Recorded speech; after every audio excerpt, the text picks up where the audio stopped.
we'd end up as androids.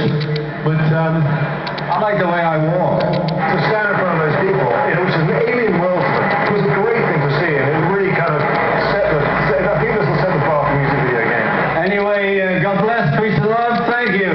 Yeah. Enjoy the game.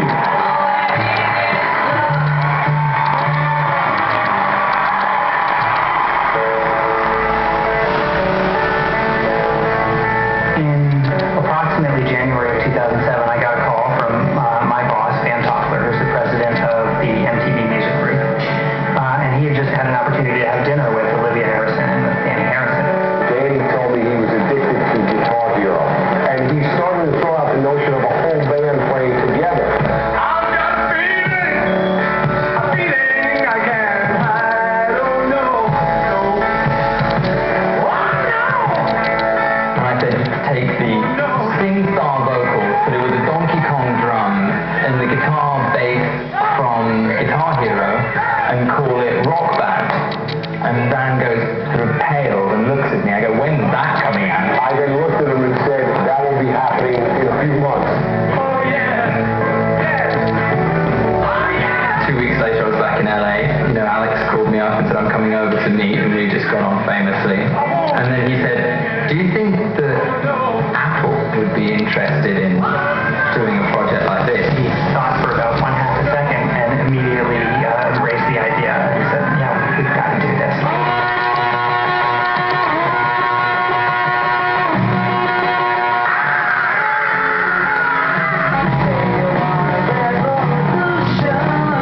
Typically, when we do like a new project here, it's top secret. And for the Beatles game, we really did sort of go into lockdown. Rooms that had demos playing had paper put up over windows and the doors and whatnot, so that if any visitors were in the office, there would be no inadvertent, eye contact with anything that was going on. There's a lot of press that's always coming by, and it's become a real pain in the ass that whenever we know press is coming by, we basically have to cover up anything that has any information relative to the game. And this is all over the office.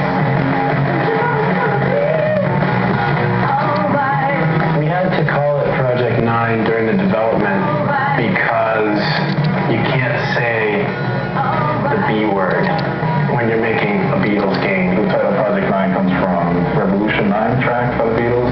Number 9, number 9, number 9. The reason why we call it Project 9 or P9 is because it makes us feel more badass to use code words. We suck at naming things generally as a company, but I thought P9 was pretty good. I actually came up with the name Project 9 for a variety of reasons. One is that it was the 9th IP that Harmonix had ever developed. The second meaning, of course, was just the number 9 as it relates to the Beatles. And then, of course, when it came time later on for us to finally choose a date to release the game, 9909 presented itself as a perfect day to release the game into the world.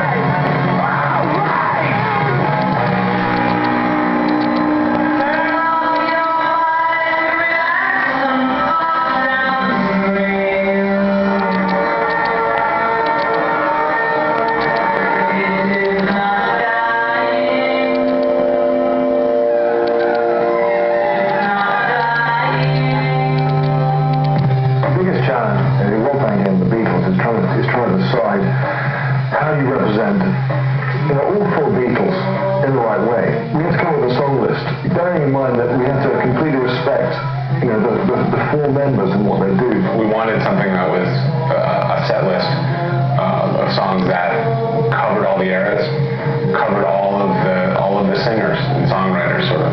So you got a sense of how George progressed over the course of the career within the band, and Ringo and everyone. We wanted to make sure we had enough songs at the beginning of their career, middle of their career, and towards the end of their career. The key with this is it's got to be fun to play. You've got to open up doors to people, open up doors to the Beatles, and really feel like you're interacting with them in a room. Although, there are so many incredible songs in this catalog that choosing a set is, it's a painstaking process, and it's basically a no-win proposition. I mean, I'm looking forward to the raging debates that are going to happen after we release this game, where basically everyone is going to insist that the song should have included this 5 other songs. Extra on the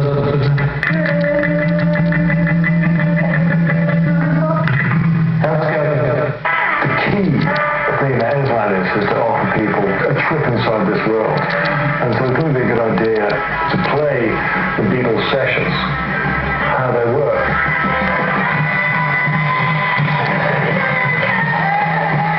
So what we're listening to in here is how the warm-up of Helter Skelter. So it's exactly how they've been in the room. If anyone's in the control room with the Beatles down there playing it. When you're playing Lucy in the Sky with Diamonds on the loading screen, before that song comes up, you'll actually hear John tuning an instrument from, that recording session.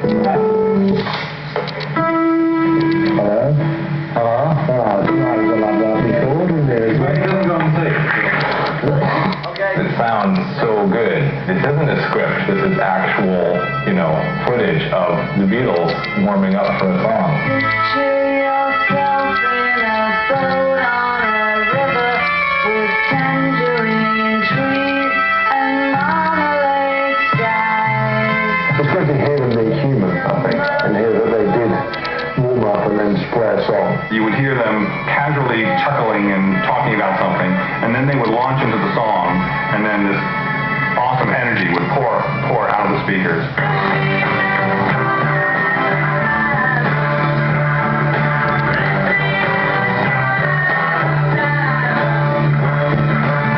You really get to see a different side of the Beatles, a side of the Beatles that they didn't necessarily mean to show the world, but the band now is letting us use this material in this way. I think the fans will be really, really excited about it. It's important not to cheapen stuff in any way, and it's important that we do things the right way. And I think this gives anyone involved in this a chance to open up doors they've never had before.